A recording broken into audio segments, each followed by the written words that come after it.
Como nós sabemos, todos acredito que os nossos ouvintes já são do conhecimento, porque eu tenho falado sobre isso em alguns momentos, nós estamos no mês da Reforma Protestante.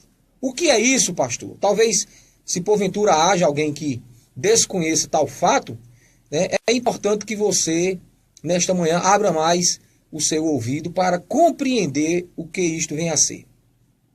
Então, o movimento da Reforma Protestante, ele é uma coisa que não aconteceu pontual, né? Foi exatamente algo que veio ganhando força, ganhando volume, desde lá os tempos da Idade Média, desde os anos de mil e pouco à frente, né? A partir de 1100 nós já vamos ver alguns movimentos surgirem, né? Com os valdenses e outros mais, que era um sentimento que, para traduzir de uma maneira mais clara e mais prática, era um sentimento de insatisfação com o que estava ocorrendo do ponto de vista, a princípio, religioso dentro do mundo daquele tempo, no mundo daquela época, né? Aonde a Igreja Católica Romana, ela dirigia todos os passos da vida das pessoas, inclusive o modo de pensar dessas pessoas. Eram também controlados. Então você não podia pensar livremente, não podia agir livremente sem o aval da igreja.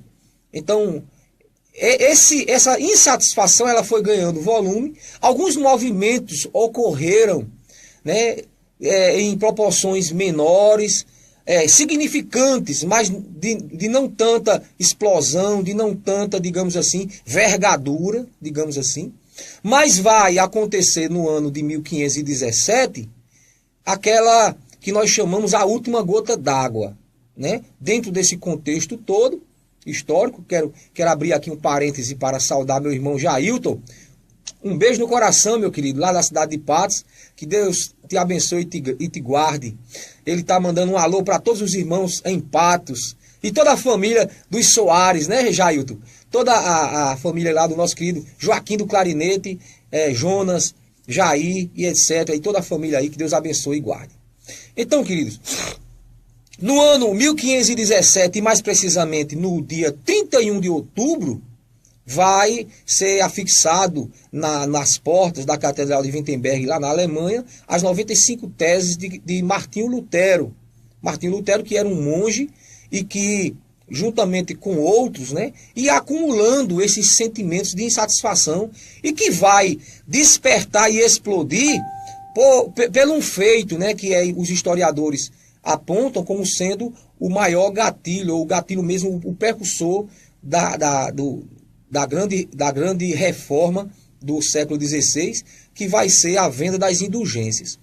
O que foi, o que é, ou o que será, o que eram as vendas das indulgências. Então, o Papa Leão X, naquele período, né, ele estava vendendo umas bulas, ou seja, um documento que ele assinava, no qual aquele documento, mediante o pagamento da pessoa que comprava aquela bula, ela recebia ali o perdão para os seus pecados.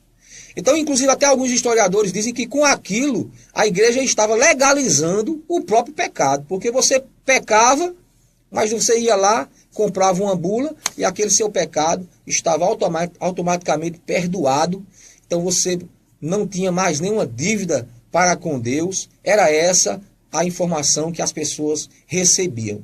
Tetzel foi a pessoa encarregada de sair vendendo essas indulgências assinadas pelo Papa, assinada, cunhada com o selo do Papa ali, e todos, né, acreditavam realmente que aquilo era real, né? Aquilo era real. Então, como naquele período, que era o período conhecido como Idade das Trevas, as pessoas tinham um temor imenso do inferno, porque era ensinado de uma maneira muito veemente. Então, os pobres, naquele tempo, que era a 95% da população, eram de pobres que viviam à margem da miséria.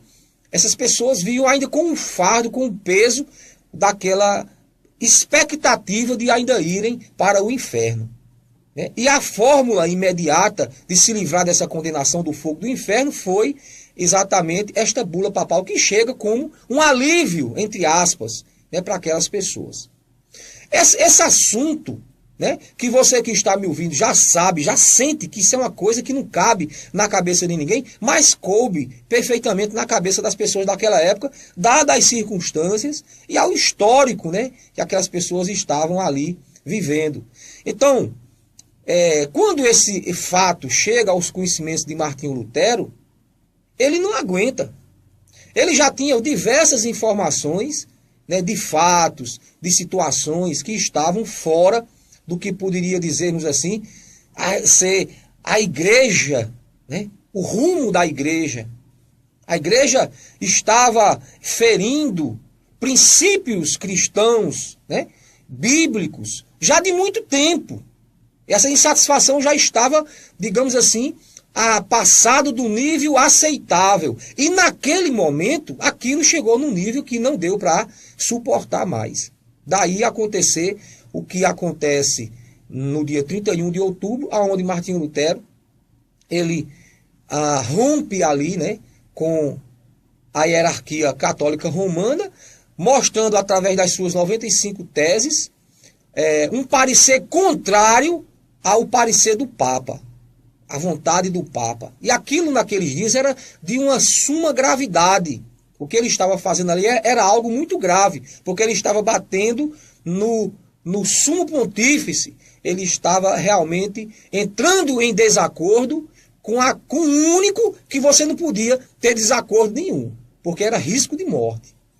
Maria Lidiane está nos vendo, um beijo, querida, um abraço no teu coração. Júnior Salvador, meu genro, também está nos vendo lá na cidade de Patos. Um cheiro no coração, meu querido. Então ele bateu de frente aonde ele não poderia bater. E daí surgem diversas circunstâncias que vão levar no ano seguinte à sua excomunhão e etc, etc, etc. E muitos fatores vão ocorrer em decorrência disso e que nós chamamos na história da igreja como contribuições da reforma. Então, esse fato vai causar uma divisão na Igreja Católica Romana. Luciana Tavares também está nos vendo, um abraço. Vai causar essa divisão, mas essa divisão vai ser benéfica, ou seja, a humanidade vai receber uma grande contribuição por causa disso. Então, essas contribuições não foram apenas no campo religioso. Elas, inclusive, a princípio, elas foram causar maiores contribuições na parte econômica, na parte educacional, na parte filosófica. Então foram diversas contribuições. E eu, nesta manhã, vou destacar o que eu considero de mais relevante, que foram as contribuições teológicas. Mas eu quero, a princípio, dar um pano de fundo, uma visão um pouco panorâmica daquilo que foi como contribuição. Maciel Priscila está também nos vendo pela internet. Um cheiro no coração, que Deus vos abençoe. A princípio, nós tivemos diversas contribuições. Então, você hoje que estuda, que é amante da escola, você não tem noção. Mas hoje, né, nós temos acesso a essa educação tão primorosa em virtude do movimento reformado. Foram os grandes reformadores que foram implantando escolas aonde eles passavam. A metodologia era, em cada igreja criada, uma escola ser criada também ao lado. Então, em medida que as igrejas foram se tornando independentes e foram se alargando, se expandindo pela Europa e por todo lugar, à medida que eram construídos também os templos, eram construídas as escolas. Só para você ter uma ideia, né, as grandes hoje universidades mundiais, por exemplo, ali nos Estados Unidos, né, Oxford, Princeton, são uma das grandes universidades ali naquele lugar, foram construídas, edificadas, idealizadas pelos reformadores. Para você ver que a contribuição dos reformadores, da reforma, não foi apenas no viés religioso, mas teve também essa grande contribuição na parte pedagógica. Se você falar na economia, aí é que você vai ver o crescimento. Por quê? Porque naquele tempo havia, aliás, né, uma união da igreja com o Estado. E com o movimento da Reforma Protestante, surgiram os movimentos separatistas, aonde em muitos lugares, as cidades, elas se separaram do viés da igreja e elas puderam parar de estar mandando os impostos, que praticamente era todo o lucro que ia-se embora para onde? Para a igreja. Então as cidades, elas enviavam impostos, que era, como eu estou lhe falando, um valor muito significante, que ia para a igreja. Então a igreja cada vez mais crescia, ficava rica, poderosa, e as cidades empobrecidas. Né? E daí, com essa primeira ação de separar, eles cortaram imediatamente esse envio de impostos. E daí você sabe, tendo dinheiro, se faz. Porque sem o dinheiro você apenas sonha em fazer. Mas tendo dinheiro você sonha e faz, não é verdade? Então, muitas coisas por causa daquele dinheiro que sobrava agora, que não estava mais indo, começou a haver investimento, infraestrutura, né, tecnologia, melhores qualidades de vida foram ali surgindo. Isso daí para você ter uma noção básica assim das contribuições do movimento reformado. Então, houve diversas contribuições em vários setores da sociedade. O tempo aqui não vai permitir a gente falar de tudo. Mas eu quero agora abrir um espaço melhor para a gente falar do que eu chamo, do que eu considero a maior contribuição da reforma para nós, que ainda nos alcança hoje de uma maneira muito forte. Quero abraçar a Zilmar Ferreira, que está também nos vendo pela internet. Um cheiro no coração, querido.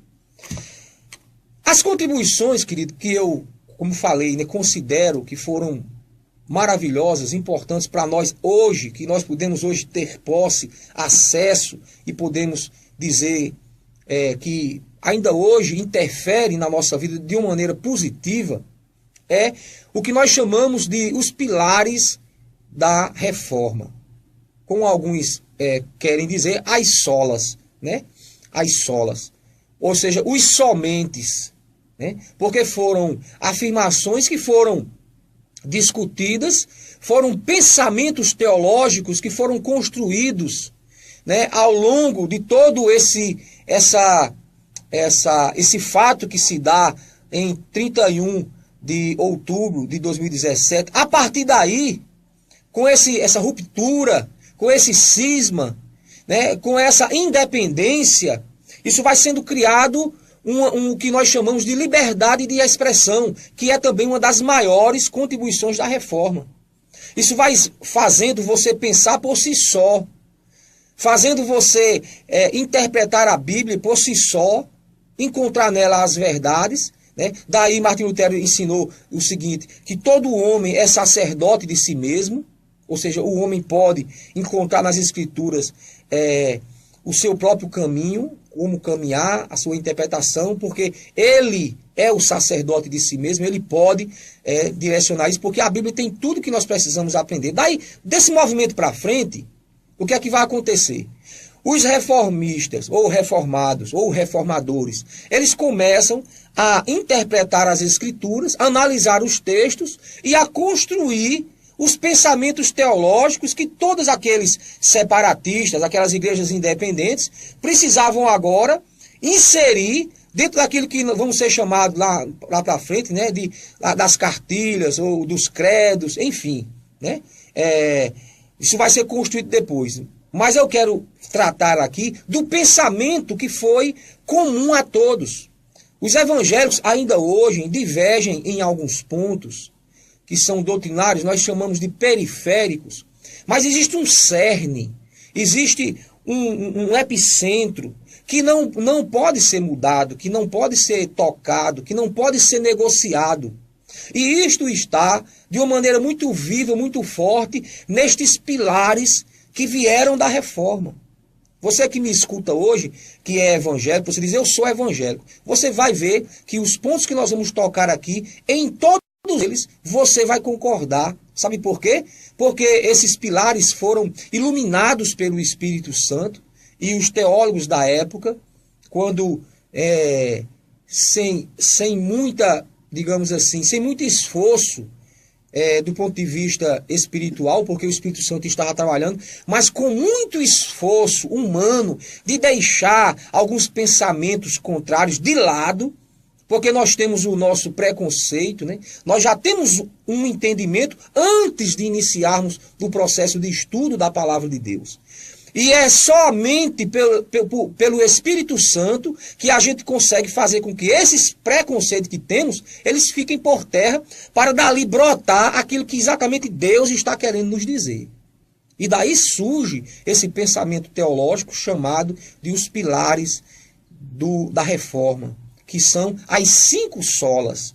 E as 5 solas nada mais são do que somente a fé, somente a graça, somente Cristo, somente a Escritura e somente a Deus a glória.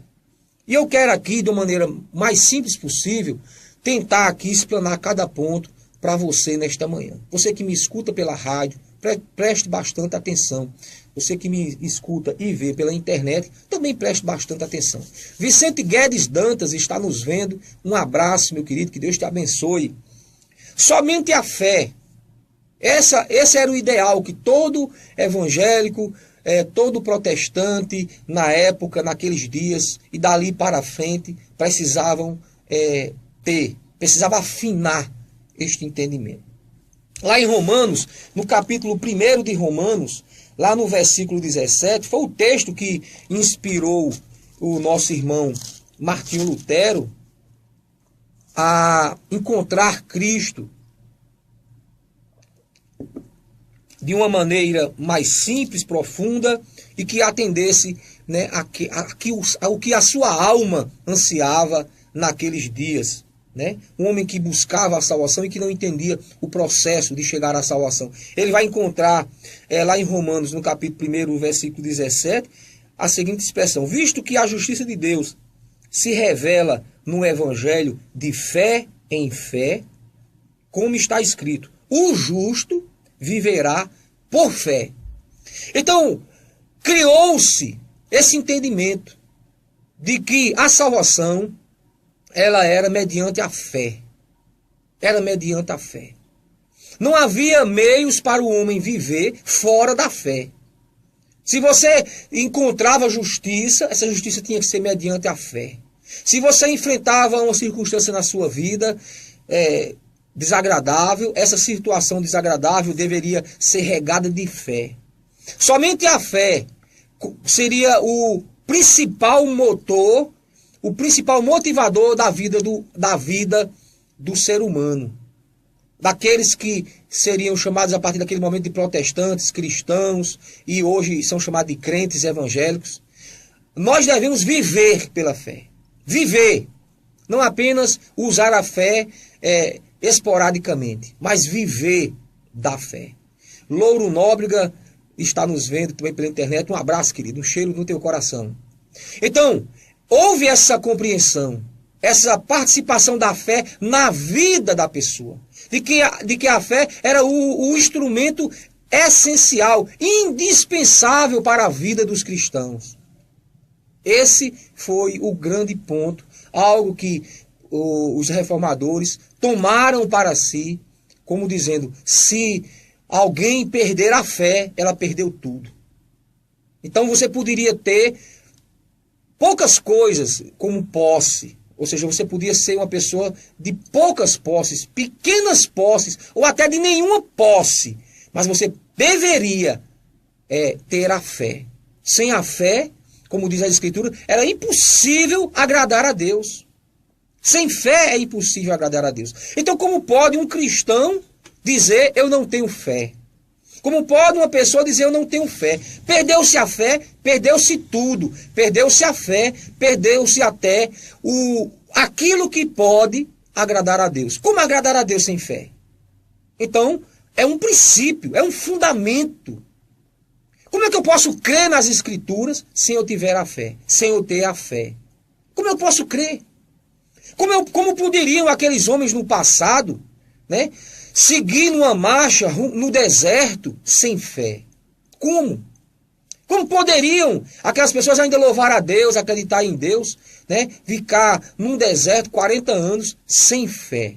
Então a fé é essencial. Como pode eu e você viver as circunstâncias, né, de um Brasil vivendo o que estamos vivendo sem fé?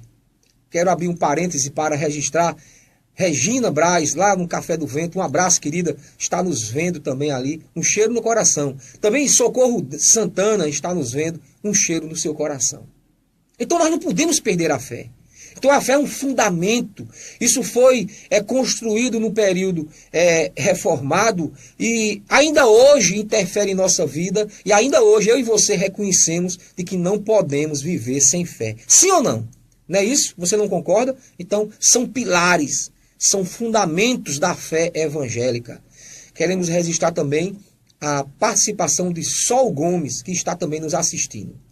Então, queridos, outra coisa, segunda coisa, né, que nós precisamos também aprender nesta manhã. Somente a graça. Então, a graça, muita gente não entende. E muita gente pensa que graça é o nome de uma mulher. Graça, brincando, né? Só uma brincadeirinha aqui, querido. Na verdade, a graça é um favor imerecido. Ou seja, como o próprio conceito diz, né? É um favor que eu dou sem merecimento algum. Então, lá em Efésios, no capítulo 2, lá no versículos 8 e 9, diz assim: porque pela graça sois salvos, mediante a fé. E isto não vem de vós, é um dom de Deus, não de obras, para que ninguém se glorie.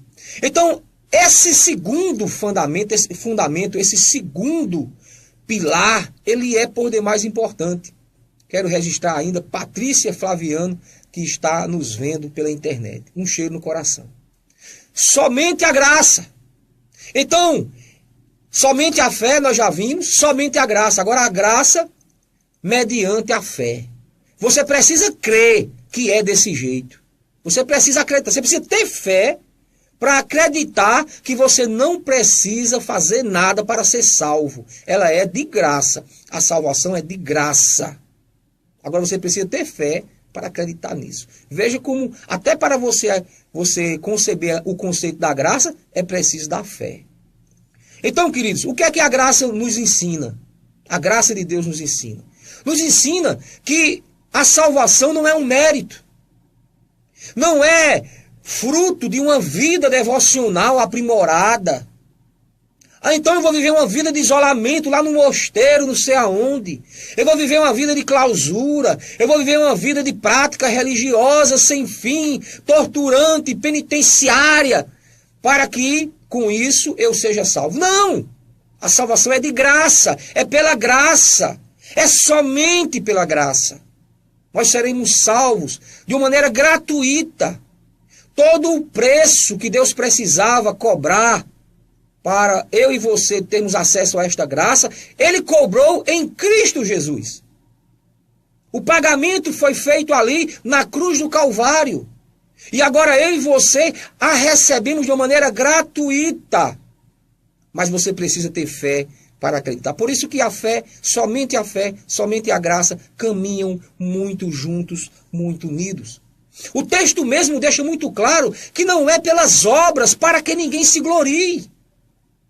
Então não é um fruto ou uma recompensa pela uma vida de exercício, de muitas obras sociais, caridosas, que vai nos conduzir para a salvação. De forma alguma. A salvação é somente pela graça, mediante a fé. Tá bom, queridos?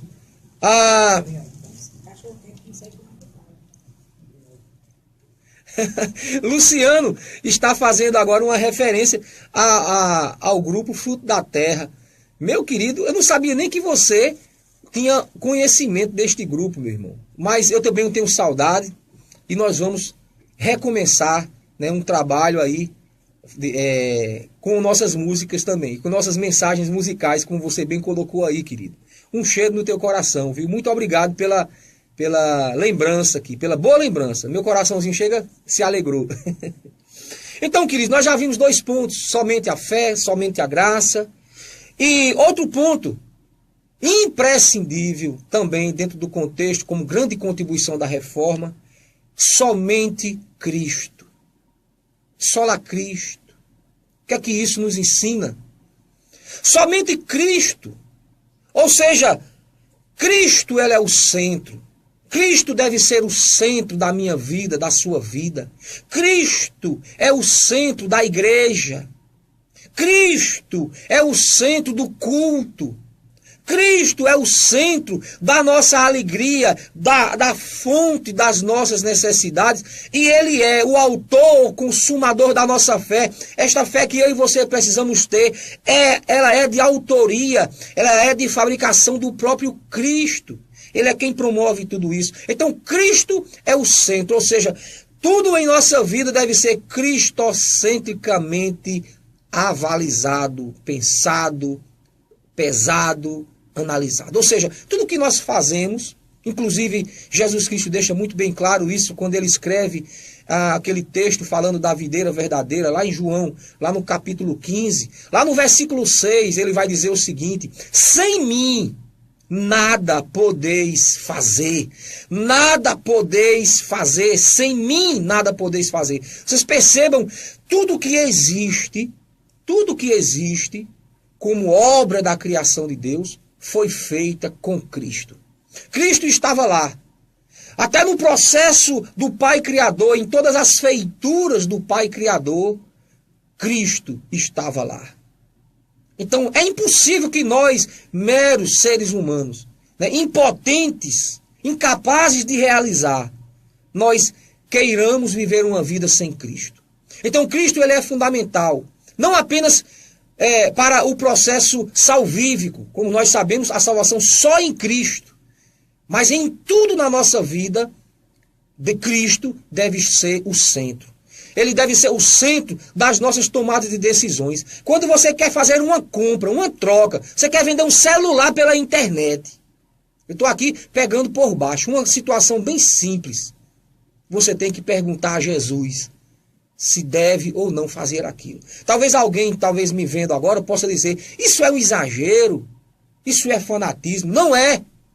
Porque Cristo só será o centro da minha vida quando em tudo eu perguntar a Ele. Até nas minhas coisas. Que muitas vezes a gente só coloca Cristo nas grandes causas da nossa vida.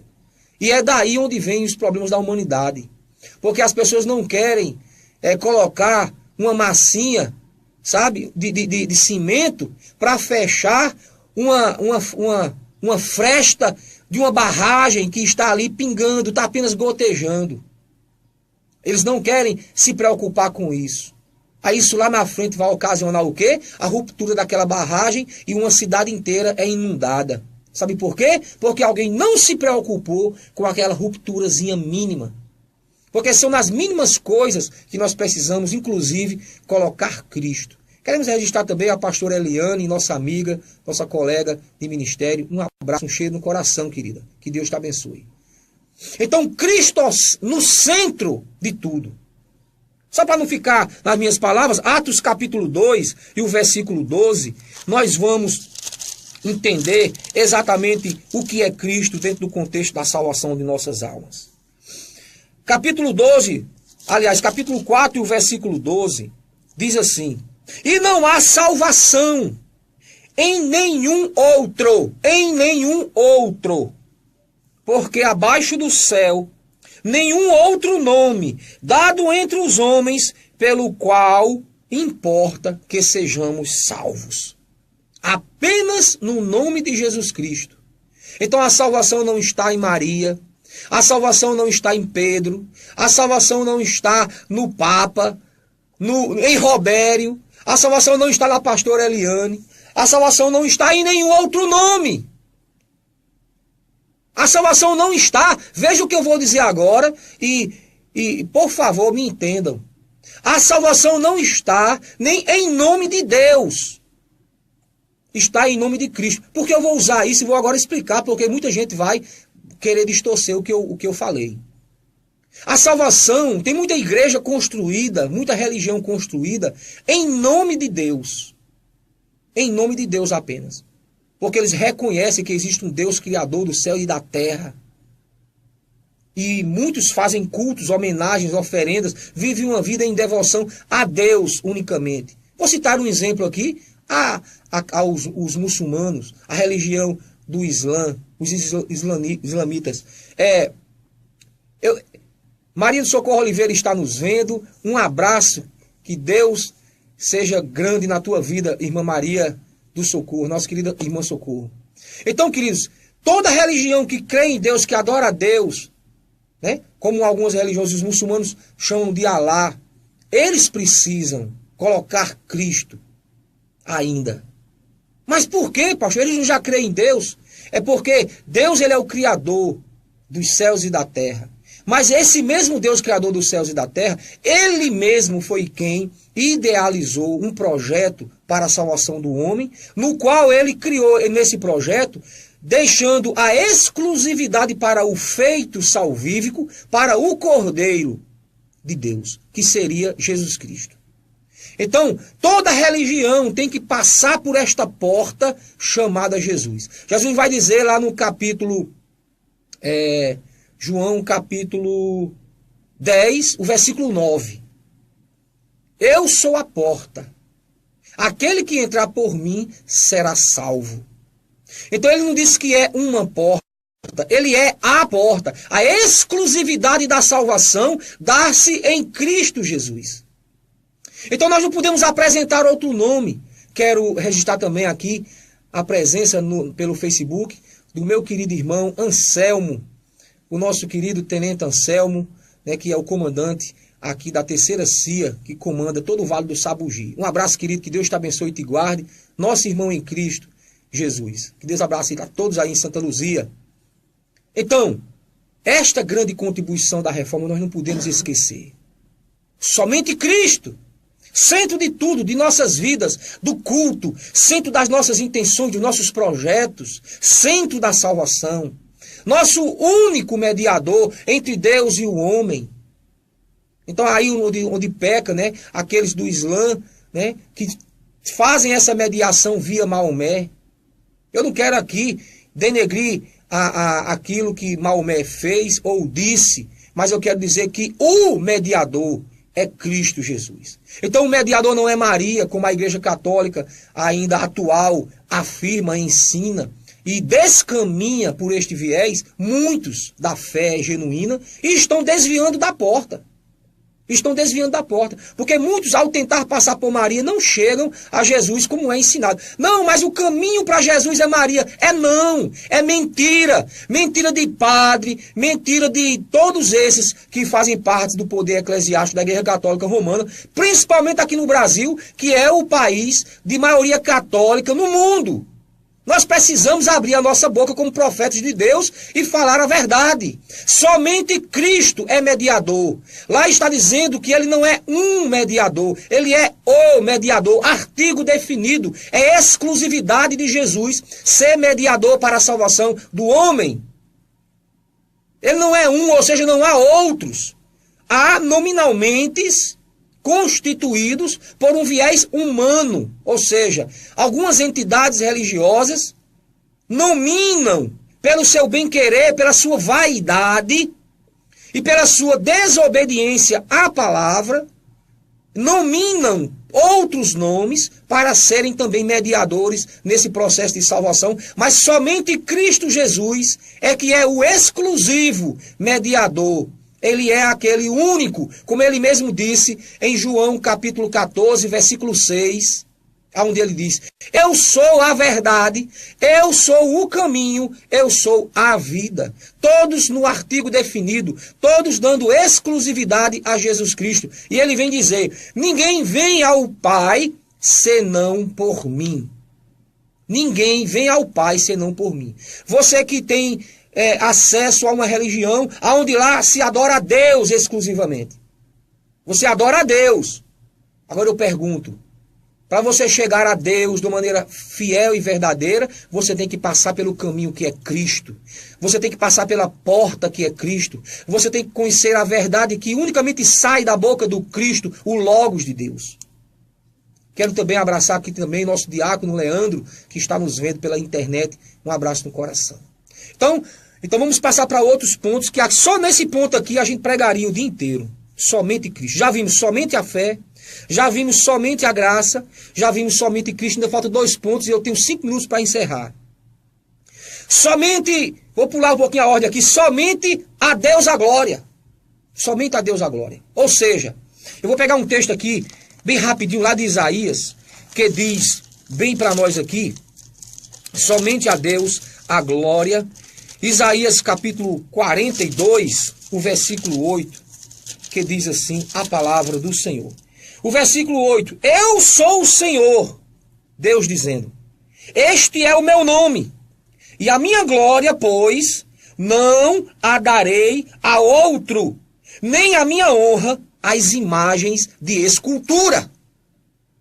Então está um ponto, meu Deus, grandioso, de uma grande contribuição também dos reformadores, dos teólogos do período do movimento protestante para nós hoje. Que ainda hoje, quando nós ouvimos, nosso coração vibra. Por quê? Porque isso acalenta tudo aquilo que eu e você cremos, porque é verdade infalível da palavra de Deus. Então, queridos, Deus não dá a glória dele a outro. É exatamente o que nós vemos hoje em dia. Nós vemos uma grande preocupação, inclusive dentro da Igreja Católica. Os próprios padres já estão vendo. Tem muitos padres que já estão vendo a glória que estão dando a Maria. Colocando Maria num pedestal acima de Deus. Acima de Jesus. Interferiram até na Santíssima Trindade. Se você vê, inclusive eu estava conversando outro dia com uma pessoa, existe uma imagem de escultura, chamada do Pai Eterno, onde representa o Pai, o Filho e o Espírito Santo. Colocaram Maria ali, em pé de igualdade com o Pai, o Filho e o Espírito Santo. Agora eu te pergunto uma coisa, Maria é Deus ou ela é criatura? Maria é criatura. Maria é criatura, Maria é filho de Joaquim e de Ana.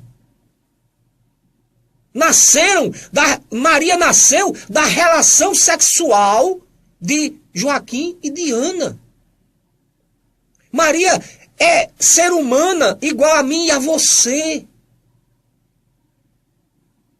Como é que ela pode estar agora dentro da Trindade? Ah, não é mais Trindade, é Santíssimo Quarteto.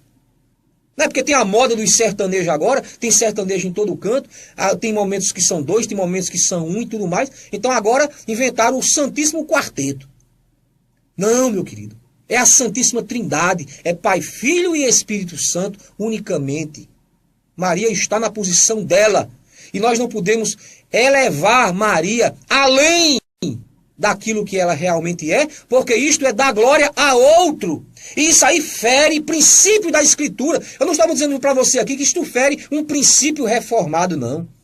Isto fere um princípio escriturístico, bíblico. Isso fere a própria vontade de Deus. Por isso que eu disse no início que os reformadores do século XVI, eles foram iluminados pelo Espírito Santo para manter vivo essa chama da palavra de Deus, que era escondida, uma era inteira. Esta Bíblia foi guardada, esquecida. E agora, com a reforma protestante, com o advento de Gutenberg ali da imprensa, a Bíblia estava se expandindo, sendo espalhada em todo lugar. E hoje em dia, todos nós, eu e você, temos acesso a esta palavra. Para finalizar, queridos, Deus não dá a glória dele a outro. É Deus que decidiu assim. Ele não reparte a glória dele com ninguém. Então você tenha cuidado, você que gosta de homenagear uma imagem de escultura, como muitas das vezes a gente vê nesse Brasil, é uma imagem de escultura viajando de uma cidade para outra, de um canto para outro, e as romarias, e as filas, e as caravanas, e as procissões dando honra a esta imagem de escultura. Mas olha o que Isaías, capítulo 42, versículo 8 diz, e reflita sobre isso. Para encerrar, querido, que nosso tempo está estourado, somente a Escritura. Sola a Escritura. Somente a Escritura. Ou seja, uma das grandes contribuições da reforma foi ver que não era a igreja que estava sobre a Escritura, mas era a Escritura que definia ou definiria o caminho e o pensar da igreja. Ou seja, o pastor, o diácono, o presbítero, o papa tem que pensar conforme manda as Escrituras e não ser como foi dito, né, no último concílio católico romano, que o Papa é quem seria o fiel intérprete das Sagradas Escrituras, e ele é quem diria como o que é realmente que o texto está querendo dizer. De forma alguma. O Papa, o pastor, o presbítero, o diácono, você que me escuta, um simples crente na casa do Senhor, ele deve pensar conforme diz a Escritura. A Escritura está escrito lá no Salmo 119, no versículo 105, que ela é a lâmpada para os nossos pés, é a luz que ilumina o nosso caminho. É somente pela Escritura que eu vou encontrar um fiel entendimento de quem é Deus Pai, Deus Filho e Deus Espírito Santo. Não é um sacerdote romano, não é um papa, um bispo romano que vai ensinar para mim e para você quem é Deus e como é que eu faço para chegar perto de Deus. Mas é a própria Escritura que foi escondida do povo, que foi ocultada do entendimento das pessoas. Ela, por si só, é quem vai iluminar o nosso caminho e é quem vai nos ensinar como fazer e o que fazer para nós chegarmos à glória eterna e à salvação das nossas almas. Para não ficar apenas nas minhas palavras, eu quero ler com você o texto que tem lá em 2 Timóteo, capítulo 3, o versículo 16 e o 17. Um texto muito conhecido desta palavra de Deus, né? Timóteo, que era filho na fé do apóstolo Paulo, pastor ali nas comunidades da Ásia Menor, ele, com muita propriedade, nos diz assim o texto que Paulo, na verdade, escreveu dirigido a ele e que ele realmente ensinou muito bem isso para as igrejas ali, com toda certeza. O versículo 16 e 17 que dizem assim: capítulo 3, eu estava aqui. Toda a Escritura é inspirada por Deus e é útil para o ensino, para a repreensão, para a correção, para a educação na justiça, a fim de que todo homem de Deus seja perfeito e perfeitamente habilitado para toda boa obra. É aqui nas Escrituras que eu e você encontramos os fundamentos, os ensinamentos, as doutrinas, toda a substância de iluminação divina para nós encontrarmos um viver ou um modo de viver perfeito que agrada a Deus. É aqui nas Escrituras. No Concílio do Vaticano II, né, dirigido pelo Papa João XXIII, ficou decidido, mais uma vez, corroborado os pensamentos dos concílios anteriores, católicos romanos, né, de que a Bíblia ela só estava fielmente interpretada quando avalizada pela tradição oral e também avalizada pela interpretação do Papa. Então, depois que a leitura da Bíblia era feita, digamos que um padre aqui em São Mamed faça a leitura da Bíblia. Essa leitura da Bíblia que ele faz para você, segundo o Vaticano II, segundo o pensamento dogmático católico romano atual, hein, porque está em vigor o Vaticano II ainda hoje, essa palavra, essa interpretação que este padre vai dizer, ela só tem valor se for avalizada, corroborada, cooperada com a tradição oral e com o aval do Papa da interpretação que ele vai dar. Ele vai somar essas três coisas para chegar ao entendimento dela. Mas não é isso que a própria Bíblia diz. A própria Bíblia diz que toda ela, aqui, de Gênesis a Apocalipse, como nós temos hoje, ela por si só, ela já diz e já ensina tudo o que eu preciso aprender para viver uma vida perfeita, para viver uma vida que agrada a Deus, para encontrarmos com a porta da salvação que é Cristo e para viver uma vida seguindo para Cristo, porque aonde Cristo estiver, Deus também estará, porque Cristo está ao lado de Deus. E se nós seguirmos a Cristo, nós somos seguidores de Cristo, nós iremos encontrar a Deus, porque Deus está em Cristo, Cristo está em Deus. Amém, queridos? O tempo já nos esgotou. Getúlio dos Santos Gomes está nos vendo pela internet. Um abraço, um cheiro no seu coração. Então, queridos, para finalizar, eu quero abraçar você que ficou conosco até agora. Quero dizer que esta, para mim, foi uma das maiores contribuições da Reforma Protestante. Foi a compilação desses pilares, né? Essas 5 solas, esses 5 somentes, né? Essa exclusividade para este pensamento, que independentemente da fé protestante hoje, né? As divergências, digamos, periféricas que temos como evangélicos, porque somos independentes, isso aí para nós não é um prejuízo, isso é um patrimônio que precisamos cuidar e zelar, né? É esta independência que temos, né, de poder interpretar a Bíblia, fundar as nossas igrejas, viver ali conforme nós cremos e pensamos, né? Nós temos essa liberdade de expressão também na nossa fé. Isto é bíblico, isto não infere nas Escrituras, muito embora seja um modelo que ainda não agrada a todos, mas não fere as Escrituras sagradas, né?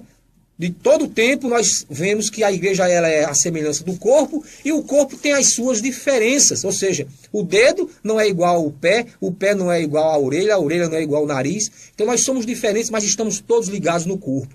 Então as igrejas evangélicas, elas aparentemente são diferentes, mas estão todas ligadas no corpo de Cristo, cada uma cumprindo uma missão, um propósito e cooperando para que a obra de Deus avance e leve as pessoas, conduzam as pessoas para Cristo. Então fica aí o nosso abraço, nosso agradecimento e fiquem com esses somentes. Somente a fé. Não perca a fé. Perca dinheiro, mas não perca a fé não, viu? Senão você está perdido.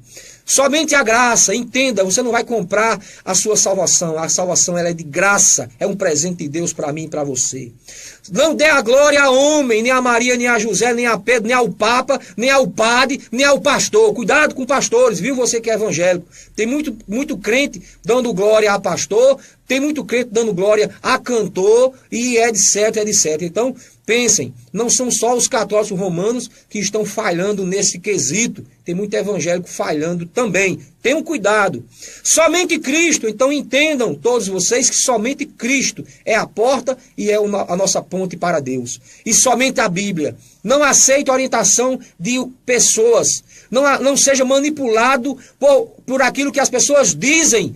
Se deixem levar pelas Escrituras, porque elas te levarão para Cristo e te levarão para a salvação, te levarão para Deus. Fiquem todos na paz do Senhor. Até quarta-feira que vem, se assim o bom Deus nos permitir. Convido você a estar conosco amanhã, quinta-feira.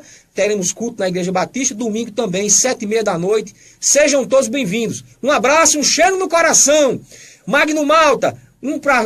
Magno Malta não. Magno Martins, meu querido prefeito ali de Passagem. Um beijo no coração. Um cheiro a todos. Tchau, tchau, povo de Deus.